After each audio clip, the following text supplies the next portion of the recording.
Latha Baiju audio novels சேனல்ல கதை கேட்க வந்திருக்கும் உங்களை அன்போடு வரவேற்கும் நான் ஆர்ஜே ரதி. சேனலை இன்னும் சப்ஸ்கிரைப் பண்ணாதவங்க மறக்காம சப்ஸ்கிரைப் பண்ணிக்கோங்க. அப்படியே அந்த பெல் ஐக்கானையும் கிளிக் பண்ணிடுங்க. அப்பதான் நாங்க போடுற ஆடியோ நாவல்ஸ்க்கான நோட்டிபிகேஷன்ஸ் உங்களுக்கு உடனுக்குடன் வந்து சேரும். இன்னைக்கு நம்ம கேட்க போற கதை எழுத்தாளர் லதா பைஜு அவர்களின் பிரம்மனின் தூரிகை. அத்தியாயம் 22. காலையில் காதை வந்தடைந்த செய்தியை கேட்டு அதிர்ச்சியில் கண்ணை சுருக்கினான் பிரம்மா. சார், என்ன சொல்றீங்க? ஆமா மிஸ்டர் பிரம்மா, நீங்க உடனே அவங்கள அழைச்சிட்டு சென்னை வாங்க. நேரடியா இந்த விஷயத்த சொன்னா அவங்க தாங்கிக்க மாட்டாங்கன்னு தான் உங்ககிட்ட சொல்றோம். சரி சார், நாங்க சீக்கிரமே வந்துடுறோம் என்று அழைப்பை துண்டித்த தேவின் இதயம் கேட்ட செய்தியில் உச்ச டெசிபலில் துடித்து கொண்டிருந்தது. இதை நான் எப்படி ஓவி கிட்ட சொல்லுவேன்? நல்லா இருந்தவருக்கு சட்டுன்னு எப்படி இப்படி ஆயிருக்கும்? ஒரே குழப்பமா இருக்கே. யோசித்து கொண்டே அறையை விட்டு வெளியே வந்தான். தம்பி சஞ்சய் வெளியே கிளம்பி கொண்டிருக்க அவனிடம் ஏதோ சொல்லிக் கொண்டிருந்த ஆருத்ரா மூத்த மகனை கண்டதும் புன்னகைத்தார். குட் மார்னிங்ண்ணா, டவுனுக்கு போறேன், வரும்போது உங்களுக்கு எதுவும் வாங்கிட்டு வரணுமா கேட்ட தம்பிக்கு பதில் சொல்லாமல் ஓவி எங்கம்மா என்றவனின் முகத்தை கவனித்தவர், என்னடா முகமே ஒரு மாதிரி இருக்கு, அவளை எதுக்கு தேடுற என்றார். அது ஒரு பேட் நியூஸ்மா. ஓவி அப்பா. என்னப்பா சொல்ற? அவருக்கு என்னாச்சு? ஆருத்ரா பதட்டமாய் கேட்க ராம்கிருஷ்ணாவுக்கு காஃபி கொடுத்து திரும்பிய ஓவியா அதை கேட்டு அதிர்ந்து நின்றாள். மாமா இறந்துட்டாராமா தயக்கமாய் தேவ் சொல்ல அவள் கையில் இருந்த ட்ரே சத்தமாய் கீழே விழுந்தது. தேவ் சொன்னதை கேட்டு அதிர்ந்து நின்றவர்கள் பாத்திரம் விழுந்த சத்தத்தில் திரும்ப வேகமாய் அவனிடம் ஓடி வந்த ஓவியா, தேவ் நீ என்ன சொல்ற? ஐயோ, அப்பாக்கு என்னாச்சு என்று கதறத் தொடங்கினாள். அவளுக்கு பதில் சொல்ல முடியாமல் கலங்கி நின்றவனின் கையை பிடித்து கொண்டவள், இல்ல தேவ், அப்பாக்கு எதுவும் ஆயிருக்காது. நம்ம கல்யாணம் முடிவான சந்தோஷத்துல நல்லா இருந்தாரே, அப்புறம் எப்படி என அழத் தொடங்கியவளை ஆருத்ரா அணைத்து கொண்டார். அம்மாடி, தைரியமா இருமா என தட்டி கொடுத்தவர் மகனிடம், தேவ் என்னாச்சு? நல்லாதானே இருந்தாரு. ஹார்ட் அட்டாக்கா இருக்கலாம்னு போலீஸ் சொல்றாங்கம்மா. போலீஸா? அவங்களுக்கு எப்படி தெரிஞ்சது? மா, இப்ப விவரமா பேசிட்டு இருக்க நேரம் இல்ல, நாங்க உடனே கிளம்பி ஆகணும் என்றான் தேவ். இந்த நிலைமையில எப்படிடா இவளை அனுப்புறது? சரி, நானும் உங்களோட வரேன். சஞ்சய், நீ இங்க இருந்து அப்பாவை பாத்துப்பதானே? நான் பாத்துக்கிறேம்மா. நீங்க 3 பேரும் விசாகப்பட்டினம் போய் பிளைட்ல சென்னை போயிடுங்க அவன் சொல்ல தேவ் அடுத்த பிளைட்டில் மூவருக்கும் டிக்கெட் புக் பண்ண கிளம்பினான். சஞ்சய் தேவ் காரில் அவர்களை விசாகப்பட்டினம் கொண்டு போய் இறக்கிவிட்டான். தந்தையை நினைத்து அழுது கொண்டிருந்த ஓவியாவை தேற்றும் வழியறியாமல் திகைத்தனர். தேவ்க்கு ராகவ், ராதிகா, இன்ஸ்பெக்டர் என்று போனில் மாறி மாறி அழைப்புகள் வந்து கொண்டிருக்க அன்னை ஓவியாவுடன் இருந்ததால் சமாளித்துக் கொண்டான். ஒரு வழியாய் மூவரும் சென்னைக்கு பயணமாயினர். காரில் செல்லும் வழியில் ராகவ் அழைத்தான். என்னடா மாமா எதுக்கு ராத்திரி நேரத்துல டான்ஸ் ஸ்கூலுக்கு போனாரு? காலையில பேப்பர் போடுற பையன் இவர் வாசல்ல செத்து கிடக்கிறத பார்த்துட்டு போலீஸ்ட விஷயம் சொல்லியிருக்கான். இவர் எதுக்கு அங்க போனாரு? செக்யூரிட்டி எங்க போனா? மனதில் உள்ள சந்தேகங்களை வரிசையாய் அடுக்கினான் தேவ். முழுசா எல்லா விவரமும் தெரியல சார். அவர் மரணத்துல போலீஸ்க்கு ஏதோ சந்தேகம் இருக்குன்னு மட்டும் புரியுது. செக்யூரிட்டியே காணோம். அவனை பத்தி விசாரிச்சுட்டு இருக்காங்க. பாடிய ஹாஸ்பிட்டல் கொண்டு போயிருக்காங்க. போஸ்ட்மார்ட்டம் முடிஞ்சுதான் தர முடியும்னு சொல்றாங்க. எப்படியும் மதியம் ஆகிடும். ராகவ் சொல்வதை கேட்டு அதிர்ந்தான் தேவ். என்னது போஸ்ட்மார்ட்டமா? தேவ் குரலை கேட்டு ஓவியாவின் அழுகை இன்னும் அதிகமானது. ஒரு வழியா இவர்கள் சென்னையை அடைந்து வீட்டுக்கு செல்ல வாசலில் பந்தலிட்டு கூட்டம் கூடியிருந்தது. கண்ணாடி பெட்டிக்குள் சிவனேசனின் உடல் பார்வைக்கு வைக்கப்பட்டிருக்க கதறி அழுத ஓவியாவை ராதிகாவும் ஆருத்ராவும் ஆறுதலாய் பிடித்து கொண்டனர். அமர்தாவும் பெற்றோருடன் ஒரு ஓரத்தில் கண்ணீருடன் அமர்ந்திருக்க ராகவ் அடுத்து செய்ய வேண்டிய ஏற்பாடுகளை கவனித்துக் கொண்டான். ஒரு வழியாய் அவரது இறுதி காரியங்கள் முடிந்து வீடெல்லாம் கழுவிவிட்டனர். அமைதியாய் சுடர்விட்ட தீபம் முன் புகைப்படத்தில் புன்னகைத்துக் கொண்டிருந்த தந்தையை கண்ட ஓவியாவின் கண்கள் நிரந்தரமாய் குளம் கட்டி நின்றன. அவள் ராதிகாவை கட்டி கொண்டு அழ சமாதானம் செய்ய முடியாமல் தவித்தாள். காலையிலிருந்து சாப்பிடாமல் சோர்ந்து படுத்திருந்தவளை எப்படியோ அமர்த்தி சாப்பிட கொடுக்க அதை கண்டதும் மீண்டும் ஓவியாவின் கண்கள் உடைப்பெடுத்து கொண்டன. எனக்கு என்ன வேணும்னு என்னை விட உங்களுக்கு தானப்பா நல்லா தெரியும். அம்மா இல்லாத குறை தெரியாம என்ன அருமையா பாத்துக்கிட்டீங்களே. எனக்கு பிடிச்சதெல்லாம் பார்த்து பார்த்து சமைச்சு தருவீங்களே. என்னை தவிக்க விட்டு போயிட்டீங்களேப்பா. இனி நான் என்ன பண்ணுவேன்? தேம்பலுடன் கண்ணீர் விட்டு கதறியவளை ராதிகா அணைத்து கொள்ள மற்றவர் கண்களும் கலங்கின. ஓவி, என்னம்மா அது? இப்படியே அழுதுட்டு இருந்தா அப்பாவோட ஆத்மா துடிச்சு போகும். நீ தைரியமா இருந்தாதானே அவருக்கு சாந்தி கிடைக்கும். அழாதம்மா, நாங்கெல்லாம் இருக்கோம்ல, அழக்கூடாது. சொல்லியபடி அவள் கண்ணை ஆருத்ரா துடைத்து விட்டார். ராதிகாவிடம், மாசமா இருக்கிற பொண்ணு இவ்ளோ நேரம் சாப்பிடாம இருக்க கூடாது, நீ வீட்டுக்கு கிளம்புமா, சாப்பிட்டு ரெஸ்ட் எடு, இவளை நான் பாத்துக்கிறேன் என்று அவளை கணவனுடன் வீட்டுக்கு அனுப்பினார். தோழியை விட்டு செல்ல மனமில்லாவிட்டாலும் மசக்கையின் அவஸ்தையில் அங்கே தங்க முடியாமல் ராதிகா கிளம்பினாள். அடுத்துள்ள வீட்டினரும் கிளம்ப இவர்கள் மட்டுமே அங்கே இருந்தனர். ஓவியாவை மிரட்டி சாப்பிட வைத்த ஆருத்ரா கண்ணீருடன் படுக்கையில் கிடந்தவளின் அருகில் அமர்ந்து ஆறுதலாய் தலையை வருடி கொடுக்க, மா, எனக்கு இவ்ளோ நாள் அம்மாவாவும் அப்பாவாவும் இருந்தாரே, இப்ப நீங்க எனக்கு அம்மாவா கிடைச்சதான் அவர் போயிட்டாரே என்று தேம்ப சற்று தள்ளி நின்று ராகவுடன் பேசிக் கொண்டிருந்த தேவ் கிருஷ்ணாவின் கண்களும் கலங்கின. ராகவ், போஸ்ட்மார்ட்டம் ரிப்போர்ட் எப்ப கிடைக்கும்னு சொன்னாங்களா? நாளைக்கு கிடைச்சிரும் பாஸ். போலீஸ் சொல்ற மாதிரி இதுல ஏதோ ஒரு விவகாரம் இருக்குன்னு தோணுது. அந்த செக்யூரிட்டி எங்க போனானே தெரியல. அசோசியேஷன்ல கேட்டு அட்ரஸ் வாங்கியிருக்காரு. நாளைக்கு அவன் வீட்டு அட்ரஸ்க்கு போய் விசாரிக்க போறோம்னு இன்ஸ்பெக்டர் சொன்னாரு. எப்பவும் சாயந்தரமே ஸ்கூலுக்கு போய் செக் பண்ணி பூட்டிட்டு வர்ற அங்கிள் ராத்திரி அங்க என்ன பண்ணிட்டு இருந்தாருன்னு தெரியல. பாவம் ஓவி, மாமாவோட இழப்பை எப்படி தாங்கிக்க போறாளோ. சரி, நீ வீட்டுக்கு போ, எதுவும் வேணும்னா நான் கால் பண்றேன். இனி நீங்க தான் அவங்கள எல்லாமா இருந்து பாத்துக்கணும். அங்கிள் அந்த நம்பிக்கையில தான் கண்ணை மூடி இருப்பாரு. சரி, அம்மாட்ட சொல்லிடுங்க, நான் கிளம்புறேன் என்றவன் வண்டியில் கிளம்பினான். அழுதழுது ஒருவித மயக்கத்தில் ஓவியா உறங்க தொடங்க ஆருத்ரா அவள் அருகிலேயே இருந்து பார்த்து கொண்டார். பிரம்மாவுக்கும் ஓவியாவுக்கும் கல்யாணம் நிச்சயமானதை சிவனேசன் அருகில் இருப்பவரிடம் சொல்லி இருந்ததால் அவர்களும் அடுத்து செய்ய வேண்டிய காரியங்களை இவர்களின் பொறுப்பில் விட்டுவிட்டு ஒதுங்கி கொண்டனர். காலையில் குளித்து சோக சித்திரமாய் அமர்ந்திருந்தவளை காண இன்ஸ்பெக்டர் வந்திருந்தார். வாங்க சார், போஸ்ட்மார்ட்டம் ரிப்போர்ட் வந்துருச்சா? நான் நினைச்ச போலவே அவர் மரணத்துல ஏதோ சிக்கல் இருக்கு. மூச்சு முட்டி சுவாசம் கிடைக்காம இறுதி நேரத்துல மைல்டு அட்டாக் வந்திருக்கு. ஓ, மாமா ஒரு ஆஸ்துமா பேஷண்ட், அதனால கூட மூச்சு விட கஷ்டப்பட்டிருக்கலாமே சார். கரெக்ட் தான். இது அவரோட வீட்டுல நடந்திருந்தா அப்படி நினைக்க வாய்ப்பு இருக்கு. ஆனா சம்பவம் நடந்தது டான்ஸ் ஸ்கூல்ல. எப்பவும் சாயந்தரமே பூட்டிட்டு கிளம்புறவர் ராத்திரி அங்க எதுக்கு போனாரு? அதுவும் மூச்சு திணறல் இருக்கும்போது அவர் அங்க போக வாய்ப்பு கம்மி தான். இது ஆஸ்துமாவால வந்த மூச்சு திணறல் கிடையாது. யாரோ அவர் முகத்தை அழுத்தி மூச்சு முட்ட வச்சிருக்காங்க. என் சந்தேகத்துக்கு இன்னொரு காரணமும் இருக்கு. செக்யூரிட்டி ராஜன். அவனை பத்தி எதுவும் டீட்டெயில்ஸ் தெரிஞ்சதா சார்? செக்யூரிட்டி அசோசியேஷன்ல அவன் கொடுத்திருந்த அட்ரஸ்க்கு போய் விசாரிச்சோம். அங்கிருந்து ஒரு வாரம் முன்னாடி வீடு மாறி இருக்கான். அவனோட போன் நேத்து நைட்ல இருந்து சுவிட்ச் ஆஃப் ஆகியிருக்கு. அவன் கிட்ட ஏதோ தப்பு இருக்கு. சிவனேசன் மரணத்துக்கு அவன் தான் காரணமோன்னு டவுட் அதிகமா இருக்கு. எனிஹவ் விசாரணை போயிட்டு இருக்கு. மாமா ரொம்ப நல்ல மனுஷன் சார். யாருக்கும் எந்த துரோகமும் நினைக்காதவரு. அவருக்கு இப்படி ஒரு மரணம் எதிர்பார்க்கவே இல்ல. கண் கலங்கினான் தேவ். சந்தர்ப்ப சூழ்நிலை நல்லவங்கள தான் அதிகமா தண்டிக்கும்னு சொல்லுவாங்க. ஓவியா கிட்ட கொஞ்சம் விவரம் கேட்கணும். கூப்பிடுங்க, அவங்க கிட்ட பேசிட்டு போயிடுறோம். ரொம்ப அழுதுட்டே இருக்கா, கூப்பிடுறேன் என்றவன் அவளது அறைக்கு சென்று அழைத்து வந்தான். கண்ணும் முகமும் சிவந்து வீங்கி வாடிய மலர் போல் நின்றவள் முதலில் அவரது கேள்விகளுக்கு கலங்கினாலும் பிறகு அவர் கேள்விகளுக்கு பதில் சொன்னாள். சிவனேசனின் ஆஸ்துமா தொல்லை பற்றியும் அவர் எடுத்துக்கொண்ட மருந்துகளையும் கேட்டறிந்தவர் செக்யூரிட்டி ராஜனை பற்றி கேட்டார். அவனை பத்தி அதிகமா தெரியாது சார். இதுக்கு முன்னாடி பெரியசாமின்னு ஒருத்தர் தான் ஸ்கூல் ஆரம்பிச்சதுல இருந்து இருந்தாரு. அவருக்கு ஜாண்டிஸ் ப்ராப்ளம்னால வேலைக்கு வர முடியாம போயிருச்சு. செக்யூரிட்டி அசோசியேஷன் தான் ராஜன் அனுப்புச்சு. ராஜன் வந்து 2 மாசம் தான் ஆச்சு. அவனோட குடும்பத்தை பத்தி உங்களுக்கு எதுவும் தெரியுமா?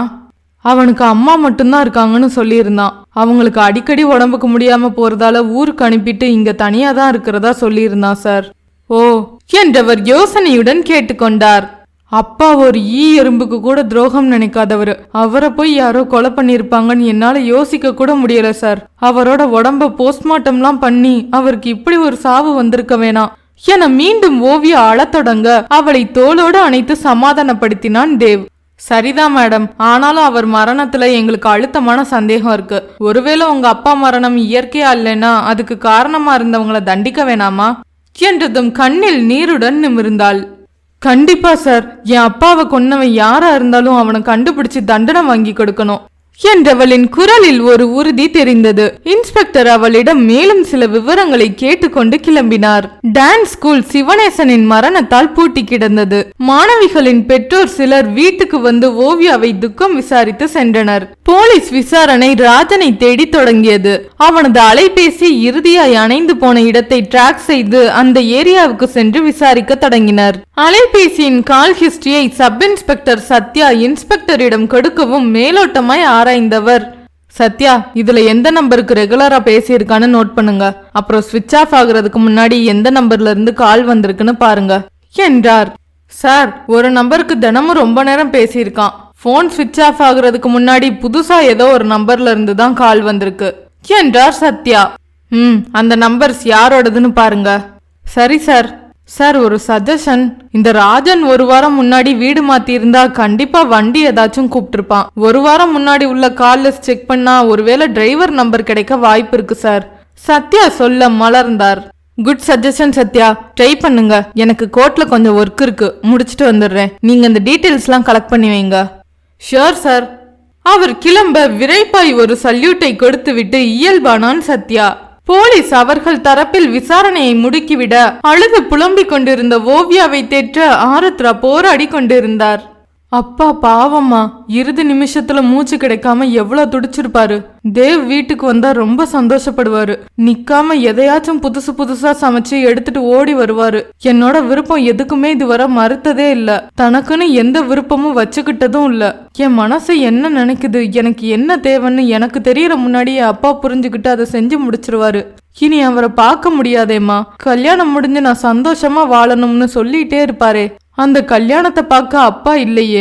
எனக்கு சந்தோஷம் வந்தா பகிரவும் துக்கம் வந்தா அளவும் அப்பா மட்டும்தானே இருந்தாரு. இந்த வீட்டுல எப்பவும் நிறைஞ்சிருப்பாரு. அவர் இல்லாத வீடு வெறுமையா இருக்கு.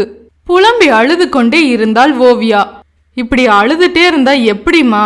இங்க இருந்தா உனக்கு உன் அப்பா நினைவாவே இருக்கும். பேசாம தேவ் வீட்டுக்கு போயிடலாம். ஆருத்ரா சொல்லவும் மறுத்து தலையாட்டினாள். இல்லம்மா, காரியம் முடியற வரைக்கும் இங்கே இருக்கலாம். உங்களை வேற இங்க கூட்டி வந்து கஷ்டப்படுத்துறேன். அங்க மாமாவும் சஞ்சயும் நீங்க இல்லாம ரொம்ப சிரமப்படுவாங்க. அதெல்லாம் பரவாயில்ல, நீ அழாம இருந்தா போதும் என்றவள் அமைதியாக, நான் சமையலை முடிச்சிட்டு வர்றேன் என்றவர் அடுக்கலைக்கு சென்றார். அம்மோ, தந்தையின் போட்டோவை வைத்துக்கொண்டு கண்ணில் நீர் மல்க பார்த்து கொண்டிருந்தவள் தேவின் அழைப்பில் நிமிர்ந்தாள். 2 காஃபி கோப்பையுடன் உள்ளே வந்தவன், இந்தா இத குடி, அம்மா கொடுக்க சொன்னாங்க என்று ஒரு கப்பை நீட்ட வாங்கி கொண்டாள். ஓவியாவின் மனநிலையை சற்று மாற்றவே மகனை அனுப்பி வைத்திருந்தார் ஆருத்ரா. அவள் அருகே அமைதியாய் அமர்ந்தவன் எதுவும் பேசாமல் காஃபியை குடிக்க அவனும் குடித்து முடித்ததும் காலி கப்பை வாங்கி கொண்டான். தேவ், உங்களுக்கு நிறைய ஒர்க் இருக்கும், நீங்க வேணும்னா முடிச்சிட்டு வாங்க என்றதும் உரைத்தான். என்ன அம்மு பேசுற? இப்ப என் ஒர்க் முடிக்கிறது தான் இங்க முக்கியமா? தேவ் அப்பா என மீண்டும் கலங்க தொடங்கியவளை இதமாய் தோளில் சாய்த்து கொண்டவன், அதையே நினைச்சிட்டு இருக்காம கொஞ்சம் தூங்குமா என்று தன் மடியில் சாய்த்து கொண்டான். குழந்தை போல் அவன் வயிற்றில் முகத்தை ஒட்ட வைத்து கிடந்தவளின் கண்ணீர் அவன் சட்டையை நனைக்க குலுங்கிய முதுகில் இதமாய் தட்டி கொடுத்தான். அப்படியே கிடந்தவள் மெல்ல உறங்கத் தொடங்க நன்றாய் உறங்கிய பின்பு மெல்ல எழுந்தவன் அவள் தலைக்கு ஒரு தலையணையை வைத்துவிட்டு அன்னையிடம் வந்தான். என்னப்பா, ஓவி என்ன பண்றா? தூங்கிட்டாமா. பாவம், அவளால தாங்கிக்கவே முடியல. வருத்தத்துடன் பெருமூச்சு விட்டான் தேவ். நீதான் இந்த பெரிய துக்கத்துல இருந்து அவளை மீட்டு கொண்டு வரணும் தேவ், பாத்துக்க. சரிம்மா, 3வது நாளே காரியம் வச்சிடலாம். இங்க இருந்தா அழுதுட்டே இருப்பா, நம்ம வீட்டுக்கு அவளை அழைச்சிட்டு போயிடலாம். அப்படியே செய்யலாம்ப்பா என்றார் ஆருத்ரா. நேரம் நகர மாலையில் வந்த இன்ஸ்பெக்டரின் அழைப்பு மேலும் ஒரு அதிர்ச்சியை தாங்கி கொண்டு வந்தது. அன்னையும் உன்னில் உண்டென்று உன் அன்பின் வடிவில் கண்டிருந்தேன். நீரின்றி இயங்கா உலகம் போல் நீ இல்லா என் உலகம் ஆயிடுமோ? நீ இருக்கும் வரை நீரறியா என் கண்கள் இனி நீ இன்றி வாழ்ந்திடுமோ அப்பா? அத்தியாயம் 23. ஓ, செக்யூரிட்டி ராஜன் வீட்டை கண்டுபிடிச்சிட்டீங்களா சார்? அவனை விசாரிச்சிங்களா? இன்ஸ்பெக்டரிடம் ஆவலுடன் கேட்டான் தேவ். அதுல ஒரு பிரச்சனை இருக்கு. என்ன பிரச்சனை சார்? அவன் வீட்டுல இல்லாம பயந்து எங்காச்சும் ஓடி போயிட்டானா? எங்க ஓடினாலும் கண்டுபிடிச்சிடலாம், ஆனா அவன் இந்த உலகத்தை விட்டே ஓடி போயிட்டான். என்ன சொல்றீங்க சார்? எஸ் மிஸ்டர் பிரம்மா, நாங்க ராஜன் வீட்டை கண்டுபிடிச்சு அங்க போனப்போ வீடு வெளிப்பக்கமா பூட்டி இருந்துச்சு. பக்கத்துல விசாரிச்சப்ப அவனை பத்தி யாருக்குமே தெரியல. சரி, பூட்டை உடைச்சு அவனை பத்தி எதுவும் தெரிஞ்சுக்கலாம்னு உள்ள போனப்பதான் அவன் தூக்குல தொங்கிட்டு இருந்தான். சார், எப்படி போலீஸ்ல மாட்டிப்போம்னு ஒருவேளை தற்கொலை பண்ணிக்கிட்டானா? வீட்டை வெளிப்பக்கம் பூட்டிட்டு தற்கொலை பண்ணிக்க முடியாதே. யாரோ கொன்னுட்டு தூக்குல மாட்டிட்டு போயிருக்காங்க. ஃபாரன்சிக் டீம் வந்து செக் பண்ணிட்டு இருக்காங்க. பாடியை போஸ்ட்மார்ட்டம் பண்ணாதான் எந்த மாதிரி மரணம்னு ஒரு முடிவுக்கு வர முடியும். அவர் சொன்னதை கேட்டு பிரம்மா அதிர்ந்து நின்றான்.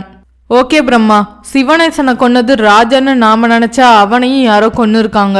இதெல்லாம் பார்க்கும்போது விசாரணைக்கு பின்னாடி ஏதோ ஒரு பெரிய விவகாரம் ஒளிஞ்சிருக்குன்னு எனக்கு தோணுது. உங்ககிட்ட விவரம் சொல்லதான் கால் பண்ணேன். ஃபார்மாலிட்டிஸ் முடிஞ்சு அப்புறமா பேசுறேன். இன்ஸ்பெக்டர் அழைப்பை துண்டிக்க யோசனையுடன் உறைந்து நின்ற தேவ் தோளில் யாரோ கை வைக்கவும் சட்டென்று திரும்பினான். என்னடா தேவ், ஏதோ டென்ஷனா பேசின மாதிரி இருந்துச்சு. யார் கால் பண்ணாங்க? இன்ஸ்பெக்டர் தாமா. அந்த ராஜனை யாரோ கொலை பண்ணி அவன் வீட்டுல தொங்க விட்டுருக்காங்களாம். மகன் சொன்னதை கேட்ட ஆருத்ரா அதிர்ந்தார். என்னப்பா இது? ஓவி அப்பா சாவுக்கு அந்த ராஜன் தான் காரணமா இருப்பான்னு நினைச்சா அவனையும் யாரோ கொன்னு இருக்காங்க. இதெல்லாம் யார் பண்றாங்க? தெரியலையேம்மா, எனக்கும் அதான் பயமா இருக்கு. இதுக்கு பின்னாடி ஏதோ ஒரு பெரிய விவகாரம் இருக்குமோன்னு மனசு கிடந்து அடிச்சுக்குதுமா. சரி, நீ டென்ஷன் ஆகி இத பத்தி ஓவிக்கிட்ட எதுவும் சொல்லிடாத, அவ பயந்துருவா. என்று தேவ் சொல்லவும், பிள்ளைங்களுக்கு கல்யாணம் முடிவு பண்ண நேரத்துல என்னெல்லாமோ நடக்குதே கடவுளே, புலம்பிக் கொண்டே உள்ளே சென்றார் ஆருத்ரா. மூன்றாவது நாள் சாமி கும்பிட சொந்தமும் நட்பும் கூடி சிறப்பாய் முடித்து கொடுத்து கிளம்பினார். ஓவியாவை தேவ் வீட்டுக்கு அழைத்து செல்வதாக ஆருத்ரா சொல்ல அவள் தயங்கினாள். ஆனால் ராதிகாவுக்கு அதுவே சரியென்று தோன்ற தோழியிடம் பேசினாள். ஓவி, நடந்ததை மாத்த முடியாது. எப்பவும் அழுதுட்டே இருந்தா அப்பா திரும்பி வந்துடுவாரா என்ன? பிரம்மா சாரும் அம்மாவும் உன்னை நல்லா கவனிச்சுக்கிறாங்க. உன்னை பாதுகாப்பான இடத்துல விட்டுட்டு தான் அப்பா கண்ணை மூடி இருக்காரு. இனி உன் தேவைகளை அவங்க பாத்துப்பாங்க. நீ அவங்களோட போறதுதான் சரி ஓவி.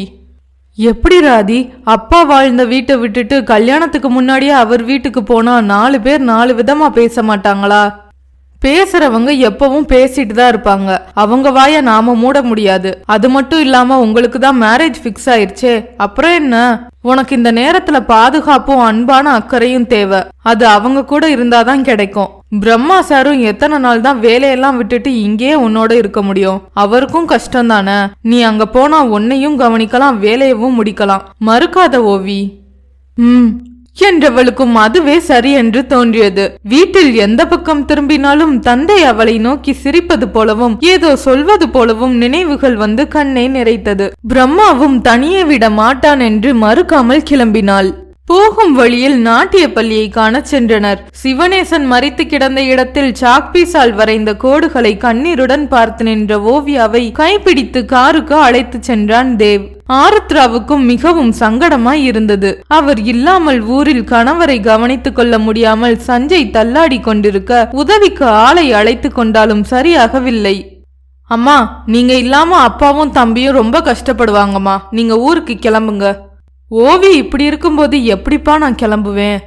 அவளை நான் பாத்துக்கிறேம்மா, அப்பாவையும் கவனிக்கணும்ல தேவ் சொல்லவும், ஆமாம்மா, என்ன நினைச்சு நீங்க ஃபீல் பண்ணாதீங்க.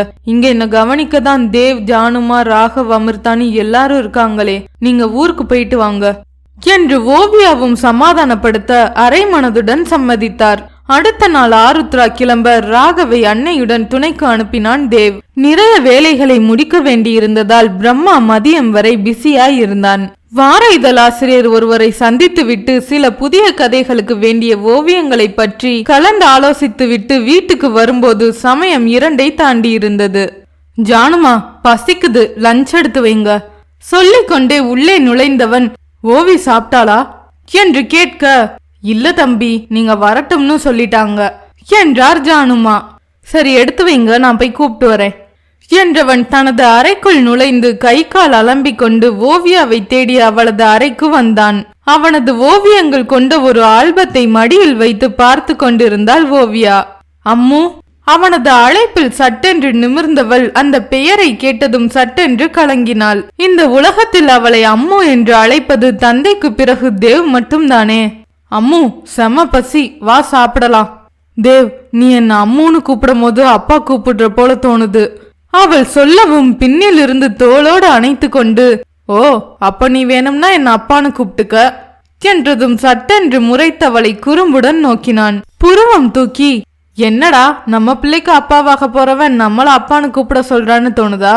கேட்டுக்கொண்டே அருகில் அமர்ந்தான். சீ, எனக்கு அப்படிலாம் தோணல. இந்த லூசு பாண்டிய கண்டிப்பா கல்யாணம் பண்ணணுமான்னு தோணுது. அவள் இயல்பாய் அவனிடம் சண்டை போடவும் புன்னகைத்தவன் தொடர்ந்தான். ஓஹோ, அவ்வளோ தூரம் யோசிச்சிட்டியா? அப்படியெல்லாம் கஷ்டப்பட்டு லூசான என்ன ஒன்னும் கல்யாணம் பண்ணிக்க வேணாம். உனக்கு பொருத்தமா டைட்டான ஒருத்தனை கண்டுபிடிச்சு தரட்டுமா? கேட்டுக்கொண்டே கட்டிலில் மல்லாந்தவனை வாயிலேயே ஒன்று கொடுத்தாள் ஓவியா. ஓ, சாருக்கு அப்படி ஒரு நினப்பு வேற இருக்கா? வாய்ப்பில்ல ராசா, வாய்ப்பில்ல. அப்படிலாம் உன்னை சந்தோஷமா இருக்க விட்டுற மாட்டேன். தொல்லை விட்டுருச்சுன்னு கொஞ்சோண்டு சந்தோஷப்பட்டேன். அதுல மண்ணள்ளி போட்டுட்டியே ஓவியமே. சரி விடு, அட்ஜஸ்ட் பண்ணிக்கிறேன். பாவமாய் சொன்னவனின் நெஞ்சிலேயே குத்தினாள் ஓவியா. என்னது, நான் உனக்கு தொல்லையா? பெரிய மனசு பண்ணி அட்ஜஸ்ட் பண்ணிக்கிறியா என்ன? உன்ன என்று குத்தத் தொடங்கியவளின் கையை பிடித்து வைத்தவன், அடியே பார்த்து அடி, இதயத்துல பட்டுட போது, அப்புறம் உனக்கு தான் பிரச்சனை. ஓஹோ, உங்க இதயத்துல நான் இருக்கேன்னு டயலாக் பேசி சீன் போட போறீங்களா? கேட்டவளின் கையை பிடித்து அருகே இழுத்து அவள் முகத்தை நெருக்கமாய் பார்த்தவனின் பார்வையில் மனது உருகத் தொடங்க தவிப்புடன் பார்த்தாள் ஓவியா.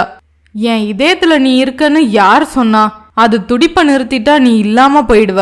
நீ என் உணர்வுல இருக்கடி, என் எண்ணத்துல நிறைஞ்சிருக்க. ஒருவேளை எனக்கு எதுவும் ஆகிட்டா கல்யாணம் பண்ணாமலே நீ விதவா ஆகிடக்கூடாதுல, அதுக்குதான் நெஞ்சில குத்தாதன்னு சொன்னேன். அதை கேட்டதும் கோபத்துடன் அவன் முகத்தை நெருங்கியவள் கன்னத்தில் கடித்து வைக்க அலறினான். ஆ, வலிக்குதுடி. ஆசையா குனியிறிய முத்தம் கொடுக்க போறன்னு நினைச்சா இப்படி கடிச்சு வைக்கிற ராட்சசி. தாடியோடு கன்னத்தை தேய்த்து கொண்டான் தேவ். என்ன பேசுறோம்னு யோசிச்சுதான் பேசுறியா தேவ்? ஒன்னெல்லாம் கடிச்சா போதாது, சொன்ன வாயா அப்படியே அயன் பாக்ஸ சூடாக்கி பொசுக்கிடணும். சொல்லும் போதே குரல் கமர கண்கள் நிறைந்து விட்டது. அதன் பின்னரே அப்படி என்ன சொல்லிட்டோம் என யோசித்தவன் தலையில் அடித்து கொண்டான். ஹே ஓவி, சாரிடி, அது சும்மா விளையாட்டுக்கு சொன்னேன், சீரியஸா எடுத்துக்காத. அவள் தோளில் கை வைத்து சமாதானம் செய்ய முயல கையை தட்டிவிட்ட ஓவியாவின் கண்கள் கண்ணீரை காட்டின.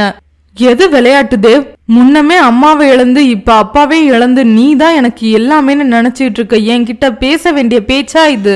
கேள்வியவளை கண்டு தவித்தான். ஹே சாரிம்மா, நான் அப்படி சொல்லிருக்க கூடாதுதான். இன்னைக்கு ஏதோ நீ கொஞ்சம் ஜாலியா பேசவும் அப்படியே கண்டினியூ பண்ணலாம்னு லூஸ் தனமா பேசிட்டேன். வேணும்னா இந்த கன்னத்திலே ஒரு கடி கடிச்சுக்க என்றவன் அவள் முன்னில் சென்று தனது மறு கன்னத்தையும் காட்ட முறைத்தாள். ஆமா, இவர் பெரிய ஏசநாதர், ஒரு கன்னத்தை கடிச்சா மறு கன்னத்தை காட்டுறதுக்கு. ஏய், நான் சொன்னது தப்பு தாண்டி, அதுக்கு என்ன பண்ணணும்னு நீயே சொல்லு. பசியோட வந்தவன் கிட்ட இப்படி கோவப்படாதாமோ? பாவமாய் கெஞ்சியவனின் முகத்தில் தெரிந்த சோர்வு அவளை இறங்கி வர செய்தது. அப்படிலாம் உன்னை விட முடியாது, உனக்கு பனிஷ்மெண்ட் தந்தே ஆகணும் என்றாள் அவனை குறும்புடன் நோக்கி. என்ன பனிஷ்மெண்ட் ஓவி? இன்னைக்கு பட்னி கிடக்க மட்டும் சொல்லிடாத என்றான் அவன் சோகமாக. ச்சே, அதெல்லாம் பண்ண மாட்டேன். எனக்கு அர்ஜென்ட்டா ஒரு ஹக்கும் கிஸ்ஸும் வேணும், தருவியா என்றதும் அவன் பசி கண்கள் ருசி கண்களாய் மாறி ஜொலித்தது. புன்னகையுடன் தன் இரு கைகளையும் விரித்து அவளை நோக்கி வாவென்று அழைக்க தாயின் மடி கண்ட குழந்தை போல் வேகமாய் அவன் நெஞ்சில் தஞ்சம் கொண்டாள். தேவ் இதமாய் அணைத்து அவள் நெற்றியில் முத்தமிட நெகிழ்ந்து அவனை இறுக்கிக் கொண்டவளின் கண்கள் ஈரத்தில் பளபளத்தது. 1000 வார்த்தைகள் சொல்லாத சமாதானத்தை மனதுக்கு பிடித்தவனின் சிறு அணைப்பும் முத்தமும் தந்துவிடும் என்பதை அப்போது உணர்ந்தாள். தந்தையின் இழப்பில் வாடுபவளுக்கு தனது அருகாமையே மருந்து என்பது புரிய அவன் மனமும் கனிந்திருந்தது. மெல்ல அவளை விடுவித்தவன், இப்போ ஓகேவா, சாப்பிட போலாமா என்று கேட்க நாணத்தில் புன்னகைத்தவளின் கையை பற்றி கீழே அழைத்து வந்தான் தேவ். இருவரும் சாப்பிட்டு முடிக்க பிரம்மாவுக்கு நிறைய ஓவியங்களை முடிக்க வேண்டி இருந்தது. வழக்கம் போல் அவன் வரைய தொடங்க பார்த்து கொண்டிருந்தவள் அங்கிருந்த கட்டிலில் உறங்க தொடங்கினாள். ஆருத்ரா ஊருக்கு சென்றதும் அழைத்து விசாரித்தார். ராகவை அடுத்த நாள் வருமாறு சொல்லிவிட்டான் தேவ். மாலையில் அமிர்தா வீட்டுக்கு வந்துவிட அவளுடன் பேசிக் கொண்டிருந்ததில் நேரம் ஓடிவிட்டது. அண்ணி, நாளைக்கு எங்க வீட்டுக்கு வர்றீங்களா? கிளம்பும் போது அமிர்தா கேட்க ஓவியா பதிலுக்காய் தேவ் முகத்தை பார்த்தாள். இப்ப எங்கேயும் வேண்டாமா, கொஞ்ச நாள் போகட்டும் தேவ் சொல்ல முகத்தை சுளித்தவள், என்னன்னா நம்ம வீட்டுக்கு தானே, நான் அண்ணிய பாத்துக்க மாட்டேனா என்ன என்று சினிங்கினாள். நீ அண்ணிய பாத்துக்குவ, ஆனா உன் அண்ணிய பார்க்காம என்னாலதான் இருக்க முடியாது என்றவன் ஓவியாவை நோக்கி கண்ணடிக்க வெட்கத்தில் சிவந்தாள். ஓ, விஷயம் அப்படி போகுதா? ஓகே ஓகே என்றவள், ராகவ் நாளைக்கு எப்ப வருவார்னா என்று கேட்க, என் மச்சான பார்க்காம என் தங்கச்சிக்கும் இருக்க முடியலையோ எனவும் சிரித்தாள். என்ன பண்றதுனா நம்ம 2 பேரையும் கடவுள் ஒரே டிசைன்ல படைச்சிட்டாரே. சிரிப்புடனே அவர்களிடம் விடை பெற்று வீட்டுக்கு சென்றாள் அமிர்தா. சத்யா, ராஜனோட போஸ்ட்மார்ட்டம் ரிப்போர்ட் வந்துருச்சா? ஸ்டேஷனுக்குள் நுழைந்து கொண்டே இன்ஸ்பெக்டர் கேட்க விரைப்பாய் ஒரு சல்யூட்டை கொடுத்த சத்யா, எஸ் சார் என்று ஒரு கவரை எடுத்து அவரிடம் கொடுத்தான். என்ன சொல்லிருக்காங்க? அளவுக்கு அதிகமா லிக்கர் உபயோகிச்சிருக்கான், முகத்துல தலையணைய வச்சு அழுத்தி கொன்னுட்டு கயித்துல தொங்க விட்டுருக்காங்கன்னு ரிப்போர்ட் சொல்லுது சார். இவனை பத்தி டான்ஸ் ஸ்கூல் பக்கத்துல எல்லாம் விசாரிக்க சொன்னேனே. எஸ் சார், அங்க உள்ளவங்க கிட்ட எல்லாம் நல்லா தான் பழகிருக்கான். அப்புறம் அவனோட கால் லிஸ்ட்ல தினமும் ராத்திரி 10 மணிக்கு மேல ஒரு கால் வந்திருக்கு. அதை ட்ரேஸ் பண்ணதுல ஒரு ஆட்டோ டிரைவர் நம்பர்னு தெரிஞ்சது சார். அவன் கூட அதே ஏரியால தான் இருக்கான். ஓ, அவன்கிட்ட விசாரிச்சிங்களா? சவாரிக்கு போயிருக்கிறதா சொன்னான் சார். கொஞ்ச நேரத்துல ஸ்டேஷனுக்கு வரேன்னு சொல்லியிருக்கான். இன்னும் எந்த ரூட்ல போறதுன்னு கிளியர் ஆக மாட்டேங்குது. கமிஷனருக்கு வேற அந்த பிரம்மாவோட பழக்கம் போல. ஏதாச்சும் விவரம் தெரிஞ்சதான்னு காலையும் மாலையும் பிரஷர் மாத்திரை போடுறாரோ இல்லையோ எனக்கு கால் பண்ணி பிரஷர் ஏத்துறாரு. அவர் சொல்லிக் கொண்டிருக்கும் போதே கசங்கிய காக்கி சீருடையுடன் கண்ணில் மிரட்சியும் காலில் தயக்கமுமாய் ஸ்டேஷனுக்குள் நுழைந்தான் ஒருவன். சார், என் பேரு சீனு, ஆட்டோ டிரைவர். எனக்கு போன் பண்ணி வர சொல்லி இருந்தாங்க. சொன்னவனை எக்ஸ்ரே கண்ணால் எலும்பு வரை உற்று நோக்கிவிட்டு எழுந்த இன்ஸ்பெக்டர் அவன் அருகில் வந்தார். உன் பேர் என்னன்னு சொன்ன? சீனு சார், தடுமாற்றமாய் கூறினான். செக்யூரிட்டி ராஜனை எத்தனை நாளா தெரியும்? அவன் டான்ஸ் ஸ்கூலுக்கு வேலையில வந்ததுல இருந்து தான் சார் தெரியும். எந்த மாதிரி பழக்கம்? அது சும்மா பார்க்கும்போது பேசிப்போம் சார். அவனை அசால்ட்டாய் ஒரு பார்வை பார்த்தவர், ஆல்ரெடி பஞ்சத்துல அடிபட்ட போலதான் இருக்க. உடம்புல இருக்க கொஞ்ச நஞ்ச ரத்தத்தையும் வத்தி போக வச்சிடாம உண்மையை மட்டும் சொல்லு, உருமலாய் கூறினார். அவனது கண்ணில் பீதி தெரிய, இல்ல சார், என்ன ஒன்னும் பண்ணிடாதீங்க, நான் உண்மையை சொல்லிடுறேன் சார். டெய்லி சவாரி முடிஞ்சு வீட்டுக்கு போகையில டான்ஸ் ஸ்கூல்ல உட்காந்து ராஜனோட குவார்டர் அடிச்சுட்டு போவேன் சார் என்று கையை பிசைந்து கொண்டே சொன்னான். அப்புறம் எதுக்குடா போய் சொன்னா? பயத்துல பிரச்சனை வேணாம்னு சொல்லிட்டேன் சார். நீயும் ராஜனும் மட்டும்தானா இல்ல வேற யாராச்சும் வருவாங்களா? நாங்க மட்டும்தான் சார். ராஜன் ஆள் எப்படி? யாரோடலாம் பழக்கம் இருக்கு?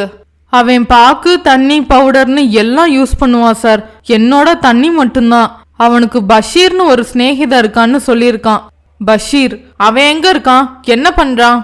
அவன் ஒரு எலக்ட்ரீஷியன் சார். ஒரு தடவை ராஜனை பார்க்க வந்தப்ப பாத்திருக்கேன் சார். பஷீரோட போன் நம்பர், அட்ரஸ் எதுவும் இருக்கா? இல்ல சார், ஆனா அவன் எல்லா வெள்ளிக்கிழமையும் மத்தியானம் நம்ம ஏரியால இருக்கிற மசூதிக்கு தொழுகைக்கு வருவான் சார். அவன் சொல்லுவதை கேட்டுக்கொண்டிருந்த இன்ஸ்பெக்டர் சத்யா இருவரின் முகத்திலும் ஒரு வெளிச்ச புள்ளி தோன்றி மறைந்தது. என் வழி சொல்ல நீ வேண்டும் கண்ணா, நான் அழுதாலும் உன்மடிதானே என்னை தாங்கும் மன்னா. அத்தியாயம் 24. மேலும் 2 நாட்கள் நகர்ந்திருக்க போலீஸ் விசாரணை அதன் பாட்டில் நடந்து கொண்டிருந்தது. தந்தையின் இழப்பில் அடிக்கடி துவண்ட ஓவியாவை பிரம்மாவின் அருகாமையும் ஓவியங்களுமே திசை திருப்ப பெரும் உதவியாய் இருந்தன. அன்று வெள்ளிக்கிழமை. அமிர்தா பகலில் ஓவியாவுடன் இருந்துவிட்டு மாலையில் வீட்டுக்கு கிளம்புவதை வழக்கமாக்கி கொண்டிருந்தாள். அன்று அவளுக்கு மந்த்லி செக்கப் இருந்ததால் வரவில்லை. தேவ் யாரையோ பார்க்க வெளியே சென்றிருந்தான். ராகவ் யோசனையுடன் ஹால் சோஃபாவில் அமர்ந்திருக்க அவன் எதிரில் அமர்ந்தாள் ஓவியா. என்ன ராகவ், ஒரே யோசனையா இருக்க? இன்னைக்கு உங்க ஆளு வரலன்னு ரொம்ப ஃபீலிங்கா என்ன? அது இல்ல சிஸ்டர், இன்னைக்கு அவளுக்கு செக்கப் இருக்குல்ல, டாக்டர் என்ன சொல்ல போறாரோன்னு யோசிச்சுட்டு இருந்தேன். பயப்படாதீங்க, நிச்சயம் நல்லதாதான் சொல்லுவாரு. நானும் அதுக்கு தான் கடவுளை வேண்டிட்டு இருக்கேன். அவளுக்கு தெரியாம எத்தனை நாள் இந்த பிரச்சனையை மறைச்சு வைக்க முடியும்? இதே சுவர்ல உள்ள ஓட்டை கொஞ்சமாச்சும் மெடிசன்ல மூட தொடங்கி இருந்தா அதை அப்படியே கண்டினியூ பண்ணலாம். இல்லனா சர்ஜரி பண்ணி தான் ஆகணும்னு போன முறை டாக்டர் சொன்னதா அங்கிள் சொன்னாரு. அதான் டென்ஷனா இருக்கு என்றான் கவலையுடன். பேசாம நீங்களும் அவங்களோட போயிருக்கலாமே, அமிர்தாவும் சந்தோஷப்பட்டிருப்பா. நானும் யோசிச்சேன், ஆனா அங்கிள் நம்ம நார்மல் செக்கப்னு சொல்லிட்டு டாக்டரை பார்க்க எல்லாரும் போனா அம்ருவுக்கு சந்தேகம் வந்துரும்னு வேண்டாம்னு சொல்லிட்டாரு. அதுவும் சரிதான் என்றவள் ராதிகா அலைபேசியில் வரவும் அவளுடன் பேச தொடங்கினாள். ஓவி, இன்னும் எத்தனை நாளுக்கு தான் ஸ்கூலை க்ளோஸ் பண்றது? நீ இப்போதைக்கு வரலனாலும் நானும் பத்மாவாச்சும் கிளாஸை கண்டினியூ பண்ணலாம். நீ என்ன நினைக்கிற? இல்ல ராதி, டான்ஸ் ஸ்கூல் தொடங்குறது என் கனவுனா அதுக்காக மெனக்கட்டி எல்லாத்தையும் உருவாக்கி கொடுத்தது என் அப்பா தான். அவர் இல்லாம அவர் இறந்து கிடந்த ஸ்கூல்ல என்னால கண்டினியூ பண்ண முடியும்னு தோணல. கொஞ்ச நாள் போகட்டும், என்ன பண்றதுன்னு முடிவு பண்ணலாம். ஓவியா விசனத்துடன் சொல்ல அவள் மனநிலை ராதிகாவுக்கு புரிந்தது. சரி ஓவி, 1 மாசம் போகட்டும், அப்புறம் பாத்துக்கலாம். நான் எல்லாருக்கும் இன்ஃபார்ம் பண்ண சொல்லிடுறேன். நீ உடம்ப பாத்துக்க, ரிலாக்ஸா இரு, எப்பவும் ஃபீல் பண்ணிட்டே இருக்காத. சரி ராதி, நீயும் உடம்ப பாத்துக்கோ, ரெகுலரா செக்கப் போ, அண்ணாவை கேட்டேன்னு சொல்லு. அலைபேசியை வைத்தவள் தேவ் கார் போர்டிகோவில் நிற்கவும் வெளியே வந்தாள். என்ன ஓவியரே, சீக்கிரம் திரும்பி வந்துட்டீங்க? எங்க போனாலும் ஓவியருக்கு ஓவியம் நினைவாவே இருந்தா என்ன பண்றதா? அதான் சீக்கிரம் வேலையை முடிச்சிட்டு வந்துட்டேன். ஓஹோ என்றவளுடன் உள்ளே வந்தவன், அம்மு, ஜானுமா கிட்ட ஃப்ரெஷ்ஷா ஏதாவது ஜூஸ் அடிச்சு தர சொல்லு என்று விட்டு தனது அறைக்கு சென்றான். உடை மாற்றி ஷார்ட்ஸ் டிஷர்ட்டுக்கு மாறியவன் முகம் கழுவி டவலில் துடைத்து கொண்டிருக்க அலைபேசி அலறி அன்னையின் எண்ணெய் டிஸ்பிளேயில் காட்டியது. ஹலோ அம்மா. என்னடா தேவ், பிஸியா இருக்கியா? இல்லம்மா, இப்பதான் வெளியே போயிட்டு வீட்டுக்கு வந்தேன், சொல்லுங்க. ஒன்னும் இல்லப்பா, கல்யாணத்துக்கான வேலையெல்லாம் தொடங்கணும். இப்ப சம்மந்தி இல்லாத நிலைமையில ஓவியா கிட்ட அதை பத்தி பேசவும் சங்கடமா இருக்கு. நாம முடிவு பண்ணன போல வைகாசிலேயே கல்யாணத்தை வச்சுக்கலாமா இல்ல தள்ளி வைக்கணுமா? இத அவகிட்ட நீயே பக்குவமா கேட்டு சொல்லுப்பா. அவர் பேசும்போதே அரைக்கதவை தள்ளி கொண்டு ஜூஸ் கிளாஸுடன் உள்ளே வந்தாள் ஓவியா. சரிம்மா, மாமா ஆசையா முடிவு பண்ணன கல்யாணம். ஆனா அவர் இறந்து கொஞ்ச நாள்லயே வச்சுக்க முடியுமா? தேவ், அதெல்லாம் நான் யோசிக்காம இருப்பேனா? ஆல்ரெடி அவர் நிச்சயம் பண்ணின கல்யாணம் தானே, அதெல்லாம் 15 முடிஞ்சு பண்றதுல தப்பு இல்லைன்னு சாஸ்திரம் சொல்லுதுப்பா. இனி அவளுக்கு நாம தானே எல்லாமே. அவ சம்மதம் மட்டும் கேட்டு சொல்லு, வேற எதுவும் யோசிச்சு குழப்பிக்க வேணாம். மாமா ஆசைப்பட்ட நாள்லே கல்யாணம் வைக்கதான் எனக்கும் விருப்பம். எதுக்கும் ஓவி கிட்ட ஒரு வார்த்தை கேட்டுக்கிறேன் என்றான் அவளை பார்த்து கொண்டே. அதுக்கான வேலையெல்லாம் 15 முடிஞ்சதும் தொடங்கணும். பத்திரிக்கை அடிக்கணும். கல்யாணத்துக்கு ரொம்ப நெருங்கினவங்களை மட்டும் அழைச்சு சிம்பிளா முடிச்சுட்டு ரிசப்ஷனுக்கு எல்லாரையும் அழைச்சுக்கலாம். சரிம்மா, நீங்க நினைக்கிற போலவே பண்ணிடலாம். நான் அம்மு கிட்ட கேட்டுட்டு கூப்பிடுறேம்மா என்றவன் அழைப்பை துண்டிக்க அவன் பேசியதில் விஷயத்தை புரிந்து கொண்ட ஓவியாவின் முகம் வாடி போனது. அப்பாவுக்கு என் கல்யாணத்தை பார்க்க எவ்வளவு ஆசை. அதுவும் தேவ் வீட்லயும் கல்யாணத்துக்கு சம்மதிச்சதுல ரொம்ப நிம்மதியா இருந்தாரு. ஒரே பொண்ணோட கல்யாணம்னா எல்லா அப்பாவோட கனவு தானே. அத கூட பார்க்காம இப்படி போயிட்டாரே. யோசிக்கும் போதே துக்கம் தொண்டையை அடைத்தது. மௌனமாய் அவள் நீட்டிய ஜூஸ் கிளாஸை வாங்கி கொண்டவன், நீ குடிச்சியா அம்மு என்றான். நீங்க குடிங்க, நான் கீழே போய் குடிச்சுக்கிறேன் என்றவளிடம் பாதி கிளாஸை காலி செய்துவிட்டு மீதியை அவளிடம் நீட்டியவன், முதல்ல இத குடி என்றான். இல்ல, நீங்க குடிங்க, எனக்கு கிச்சன்ல இருக்கு. ஏன், என் மீதியை குடிக்க மாட்டியா என்ன? அவன் கேட்கவும் நிமிர்ந்து அவனை முறைத்தவள் வாங்கி மலமளவென்று குடித்துவிட்டு, இப்ப போதுமா என்றாள். புன்னகைத்த தேவ், அம்மு, அம்மா பேசினத நீ கேட்டதான என்றதும் வருத்தமாய் குனிந்து கொண்டாள். அவள் கைப்பற்றி கட்டிலில் அமர்த்தியவன் அருகே அமர்ந்தான். நீ என்ன நினைக்கிற அம்மு? அப்பா என் கல்யாணத்தை பார்க்க ரொம்ப ஆசைப்பட்டாரு. அவர் இறந்து கொஞ்ச நாளுக்குள்ள எப்படின்னு தான் யோசிக்கிறேன். அம்மு, உனக்கு இப்ப வேண்டாம்னு தோணுச்சுன்னா நம்ம கல்யாணத்தை தள்ளி வைக்கிறதுல எனக்கு ஒன்னும் பிரச்சனை இல்ல. மனசளவுல நீ என் மனைவியாகி ரொம்ப நாள் ஆச்சு. அதுல எந்த மாற்றமும் இல்ல. கல்யாணங்கிறது சம்பிரதாயத்துக்காக தான். உன் விருப்பம் என்னவோ அப்படியே பண்ணிக்கலாம். அவன் சொன்ன வார்த்தைகள் மனதுக்கு இதத்தை கொடுக்க அவன் தோளில் கண்ணீருடன் சாய்ந்து கொண்டாள் ஓவியா. அப்பா சாதாரணமா சாகல, யாரோ கொன்னு இருக்காங்க. அவர் கொலைக்கு யார் காரணம்னு தெரிஞ்சுக்காம எனக்கு தூக்கம் வர மாட்டேங்குது. நீங்க மட்டும் என் கூட இந்த நேரத்துல இல்லாம போயிருந்தா நான் என்னவாகி இருப்பேன்னு என்னால நினைக்க கூட முடியல. அத்தை பெரியவங்க, எல்லாம் தெரிஞ்சவங்க. அவங்க சொல்ற போலவே எல்லாம் நடக்கட்டும். நம்ம கல்யாணம் நடந்தாதான் அப்பாவோட ஆத்மா கூட சந்தோஷப்படும். அத்தை கிட்ட நான் சரின்னு சொன்னேன்னு சொல்லிடுங்க. கண்ணீருடன் சொன்னவளை தன் நெஞ்சில் சாய்த்து கொண்டு இதமாய் முதுகில் வருடி கொடுத்தான் தேவ். அந்த அணைப்பில் காமம் இருக்கவில்லை. இனி இவளுக்கு எல்லாமுமாய் நான் இருக்க வேண்டும் என்ற தவிப்பே இருந்தது. அப்போது இன்டர்காம் சினுங்க அவளை விட்டு விலகியவன் ரிசீவரை எடுத்து காதுக்கு கொடுத்தான். சொல்லு மேன். தெய்வமே, சேனல்ல இருந்து கால் பண்ணாங்க, உங்ககிட்ட பேசணுமா, லைன்ல இருக்காங்க. சேனல்ல இருந்தா என்கிட்ட என்ன பேசணுமா என்றான் நெற்றியை சுளித்து கொண்டே.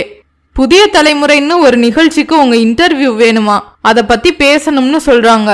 இன்டர்வியூலாம் எதுக்கு மேன், வேண்டாம்னு சொல்லி நீயே கட் பண்ணிடு. அப்படி சொல்லாதீங்க தெய்வமே, இதெல்லாம் பிரபலமாக இன்னொரு வாய்ப்பு. மறுக்காம அவங்க கிட்ட பேசி ஒத்துக்க பாருங்க என்றவன் லைன் கொடுத்தான். இவன் வேற சொன்னதை கேட்காம உதட்டுக்குள் முணங்கியவன் ஹலோ என்ற குரலை கேட்டதும் பதில் ஹலோ சொன்னான். சார், நீங்க ஒரு சிறந்த ஓவியர். வளரும் இளம் கலைஞர்களுக்கு உங்க அனுபவத்தை பகிர்ந்துகிட்டா நல்ல மோட்டிவேஷனா இருக்கும். Please ஒத்துக்கோங்க sir. சாரி, நான் யாருக்கும் இதுவரை இன்டர்வியூலாம் கொடுத்ததில்ல. அந்த அளவுக்கு பெருசா வளர்ந்துட்டதாவும் எனக்கு தோணல. இதெல்லாம் எதுக்கு என்றவனின் கையை பற்றிய ஓவியா. ஓகே சொல்லுங்க என்றாள் கண்ணை உருட்டி சாடையில். அப்படி சொல்லாதீங்க சார். நீங்க பல தடைகளை கடந்துதான் இப்ப உள்ள நிலைமைக்கு வந்திருப்பீங்க. நம்ம புதிய தலைமுறைக்கும் அதை சொன்னா அவங்களும் புரிஞ்சு முயற்சி செய்ய உபயோகமா இருக்கும். உங்களுக்கு எந்த நாள் ஓகேன்னு சொல்லுங்க, அன்னைக்கே வச்சுக்கலாம். நிகழ்ச்சி தொகுப்பாளரும் அவனை விடுவதாய் இல்லை. எனக்கு இதுல பெருசா இன்ட்ரெஸ்ட்லாம் இல்ல. ஓகே, நீங்க இவ்வளவு தூரம் சொல்றதால சம்மதிக்கிறேன். வாவ், முதன் முறையா உங்க இன்டர்வியூ எங்க சேனல் ப்ரோக்ராம்ல வரப்போகுது. ரொம்ப நன்றி சார். எப்ப இன்டர்வியூ வச்சுக்கலாம்னு நீங்களே இன்ஃபார்ம் பண்ணுங்க என்று மற்ற விவரங்களையும் பேசினார். ஓவியா சந்தோஷமாய் பார்த்து கொண்டிருந்தாள். அவன் பேசி முடித்ததும் கையை பற்றி குலுக்கியவள், வாழ்த்துக்கள் பிரம்மா சார், உங்க திறமைய இந்த உலகமே தெரிஞ்சுக்க போகுது. நான் ரொம்ப ஹாப்பி என்றாள் மனமார்ந்த சந்தோஷத்துடன். என்னமோ போ ஓவியமே, எனக்கு இதுலலாம் பெருசா விருப்பம் இல்ல. நீ ஓகே சொல்ல கம்பல் பண்ணதாலதான் நான் சம்மதிச்சேன் என்றவனை கட்டி கொண்டாள். உங்க வளர்ச்சி சாதாரணமா வந்ததில்ல. எத்தனை உழைப்பு, தியாகம், அர்ப்பணிப்பு அதுல அடங்கி இருக்கு. அதை இந்த உலகமும் தெரிஞ்சுக்கட்டுமே என்றவளின் மூக்கை பிடித்து கிள்ளினான். சரி, நான் போய் ராகவ் கிட்ட இதை சொல்றேன் என்றவள் குழந்தை போல் துள்ளி கொண்டு செல்ல புன்னகையுடன் தலையை குலுக்கி கொண்டான் தேவ். சட்டென்று மனம் சிவனேசனிடம் செல்ல நினைவுகள் தொடர்ந்து இன்ஸ்பெக்டரிடம் சென்றது. இன்னைக்கு மதியம் தானே அந்த பஷீர் தொழுகைக்கு வருவான்னு இன்ஸ்பெக்டர் சொன்னாரு. ஏதாவது விவரம் கிடைச்சிருக்குமா? யோசித்தவன் சுவர் கடிகாரத்தை பார்க்க நேரம் 12:30 என்றது. சரி, அவர் கால்காக வெயிட் பண்ணலாம் என நினைத்தவன் டிராயிங் ரூமுக்கு கிளம்பினான். சார், டைம் 12:30 ஆச்சு. நாம எதிர்பார்க்கிற பஷீர் நிச்சயம் தொழுகைக்கு வருவானா? சத்யா கேட்க புன்னகைத்தார் இன்ஸ்பெக்டர். மசூதிக்கு எதிரில் இருந்த டீ கடையில் மஃப்டியில் இருவரும் நின்றிருந்தனர். கொஞ்சம் டவுட் தான். என் கணிப்பு சரின்னா அவன் இன்னைக்கு தொழுகைக்கு வரமாட்டான். அப்படி வரலன்னா நிச்சயம் இந்த கொலையில அவனுக்கு சம்பந்தம் இருக்குன்னு முடிவுக்கு வரலாம். அந்த பஷீரை தான் நமக்கு தெரியாதே சார், எப்படி அடையாளம் கண்டுபிடிக்கிறது? டீ கடையில விசாரிச்சேன். வீட்டுல கொஞ்சம் எலக்ட்ரிக்கல் வேலை இருக்கு. பஷீர்னு ஒரு எலக்ட்ரீஷியன் நல்ல வேலைக்காரனா, இங்க தொழுகைக்கு வருவான்னு சொன்னாங்க. தெரியுமான்னு கேட்டேன். அதுக்காக பஷீரை தெரியாமலா சார்? நம்ம கடையில எதுவும் வேலைன்னா கூட அவன் தான் பாப்பான். தொழுகை முடிஞ்சு கடைக்கு வந்துட்டு தான் போவான்னு வெயிட் பண்ண சொல்லியிருக்கான். ஓ சூப்பர் சார், அருமையா விட்டு போட்டு வச்சிருக்கீங்க. இன்னைக்கு பஷீர் வந்தா கோழி அமுக்குற போல அமுக்கிடுவோம். ஆனா எனக்கு என்னவோ பஷீர் வரமாட்டானே தோணுது. நிச்சயம் இதுல அவனுக்கு எதுவும் சம்பந்தம் இருக்கும்னு மனப்பற்றி சொல்லுது. பாப்போம். அவர்கள் பேசிக் கொண்டிருக்கும் போதே தொழுகைக்கு அழைக்கும் பாங்கு ஒலி ஒலிக்க தொடங்கியது. தொழுகை தொடங்கி நல்லபடியாய் முடியவும் செய்தது. இன்ஸ்பெக்டர் சொன்னது போலவே பஷீர் வரவில்லை. தொழுகை முடிந்து சிறிது நேரம் நின்று கவனித்தவர்களை டீக்கடைக்காரன் அழைத்தான். இன்னைக்கு அந்த பையன் வரல போல சார். ஒவ்வொரு வெள்ளியும் தவறாம தொழுகைக்கு வந்துருவான். இன்னைக்கு என்ன ஆச்சுன்னு தெரியல. அவனோட நம்பர் வேற என்கிட்ட இல்ல. ஆனா இந்த தெரு கடைசியில சூர்யா எலக்ட்ரிக்கல்ஸ்னு ஒரு கடை இருக்கு. அங்க ஏதாச்சும் வேலை வந்தா பஷீர் தான் போய் பண்ணிட்டு வருவான். அங்க அவன் நம்பர் இருக்கான்னு விசாரிச்சு பாருங்க. ஆட பிக்காளி பயலே, இத முன்னமே சொல்லியிருந்தா இப்ப பஷீர் வீட்டுக்கே போயிருப்போமே என நினைத்தாலும் எதுவும் சொல்லாமல் நன்றி சொல்லிக் கொண்டு கிளம்பினர். சூர்யா எலக்ட்ரிக்கல் சென்று பஷீரை பற்றி விசாரிக்க, எதுக்கு சார் அவன் அட்ரஸ் நம்பர்லாம் கேக்குறீங்க என்றான் கடை பையன். தம்பி, நாங்க போலீஸ், ஒரு விசாரணைக்காக கேக்குறோம். அவன் நம்பர் கொடுக்கலனா நீ கூட வந்தா போதும்.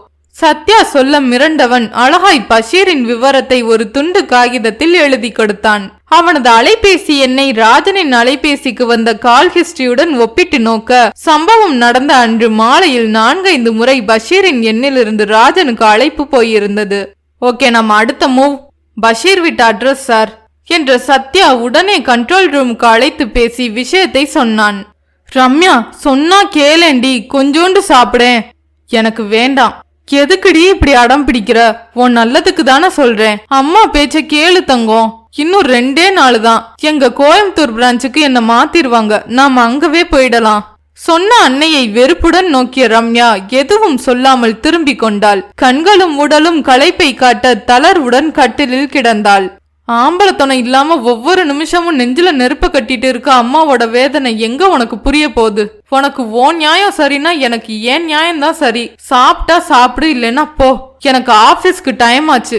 கண்ணீருடன் சொல்லிவிட்டு வெளியேறியவள் மறக்காமல் அறைக்கதவை வெளியே தாளிட்டு சென்றாள். கதவை பூட்டி சாவியை பக்கத்து வீட்டு பாட்டியிடம் கொடுத்தவள் கலங்கிய கண்ணை துடைத்து கொண்டு கைப்பையுடன் பேருந்து நிறுத்தம் நோக்கி விரைந்தாள். மனம் சொல்ல முடியா வேதனையில் தத்தளித்து கொண்டிருந்தது. ஒரு வாரமாய் சரியாய் உறங்காத கண்கள் களைப்படைந்திருந்தது. பெத்தவ எப்பவும் நல்லதுக்கு தான் சொல்லுவான்னு புரிஞ்சுக்காம இந்த பிள்ளை இப்படி பிடிவாதம் பிடிக்கிறாளே. கடைசியில பெத்த பொண்ணையே வீட்டுல கைதி போல அடைச்சு வச்சுட்டு வர வேண்டியதா போயிருச்சு. காய்ச்சல் வந்த உடம்புக்கு நல்லா சாப்பிட்டு உடம்ப தேத்தாம இப்படி பண்றாளே. வருத்தத்துடன் நடந்து கொண்டிருக்க மகள் ரம்யாவின் மனமோ கோபத்தில் தத்தளித்து கொண்டிருந்தது. இந்த அம்மா ஏன் இப்படி சுயநலமா யோசிக்கிறாங்க? இனியும் நான் லேட் பண்ண கூடாது. எப்படியாச்சும் இங்க இருந்து தப்பிச்சு போயிடணும். என்ன பண்ணலாம்? அவளது சின்ன மூளை சுறுசுறுப்பா யோசிக்க தொடங்க பளிச்சென்று ஒரு ஐடியா தோன்றியது. அதை செயல்படுத்துவதற்காய் மதியம் வரை காத்திருக்க தொடங்கினாள். மதியம் வாசல் கதவு திறக்கும் ஓசை கேட்டதும் தயாரானவள் கையில் தயாராய் வைத்திருந்த பேஸ்டை வாய்க்குள் விட்டு குதப்பிக் கொண்டாள். ரம்யா கண்ணு, என்னடா பண்ற? சாப்பாடு தரட்டுமா? கேட்டுக்கொண்டே அரைக்கதவை திறந்தவர் நிலத்தில் வாயில் நுரைத்தள்ள கைகால் வெட்டி கொண்டு விழுந்து கிடந்தவளை கண்டதும் அதிர்ந்தார். ஐயையோ, பிள்ளைக்கு மறுபடியும் வலிப்பு வந்துருச்சு போல. பதட்டத்துடன் அவள் அருகே அமர்ந்தவர் மருமகளை அழைப்பதற்காய் தனது வீட்டுக்கு ஓடினார். அவர் சென்றதும் தனது நடிப்பை நிறுத்தியவள் சடுதியில் எழுந்து வீட்டுக்கு வெளியே ஓடினாள். வீட்டுக்குள் சென்று மருமகளுடன் வந்த பாட்டி தன்னை கடந்து வேகமாய் ஓடிக்கொண்டிருந்த ரம்யாவை கண்டதும் திகைத்து, அட கடவுளே, இந்த பிள்ளை வெளியே போக வேண்டிதான் இப்படி சும்மா நடிச்சிருக்கா. இவ அம்மா வந்து கேட்டா இனி நான் என்ன சொல்லுவேன் என கவலையுடன் யோசித்து கொண்டே மருமகளின் போனை வாங்கியவர் ரம்யாவின் அன்னைக்கு அழைத்து விவரத்தை கூறினார். நஞ்சென்று சொன்னால் பிஞ்சு மனம் நம்பிடுமோ? தீ சுடுமென்று சொன்னாலும் சுட்டால்தான் புரிகிறது. அன்னையின் அசைவுகள் என்றும் அவளுக்காய் இருக்க கட்டுப்பாடுகளை கசப்பாய் காணும் பிள்ளை மனம் குடித்தால்தான் புரிகிறது பாலை போல் கல்லும் வெண்மைதான் என்று. என்ன ஃப்ரெண்ட்ஸ், இந்த கதை உங்களுக்கு பிடிச்சிருக்கா? பிடிச்சிருந்தா லைக் பண்ணுங்க, உங்க ஃப்ரெண்ட்ஸ்க்கு ஷேர் பண்ணுங்க, உங்க கருத்துக்களை கீழே கமெண்ட் பாக்ஸ்ல சொல்லுங்க. நம்ம சேனல்ல பிரம்மனின் தூரிகை கதையோட அடுத்தடுத்த episodes every week Tuesday and Friday மதியம் 2:30க்கு ஸ்ட்ரீம் ஆக போகுது. எல்லா எபிசோட்ஸையும் கேட்டு என்ஜாய் பண்ண ரெடியா இருங்க. டியூஸ்டே அடுத்த பதிவோடு உங்களை சந்திக்க காத்திருக்கும் நான் RJ ரதி.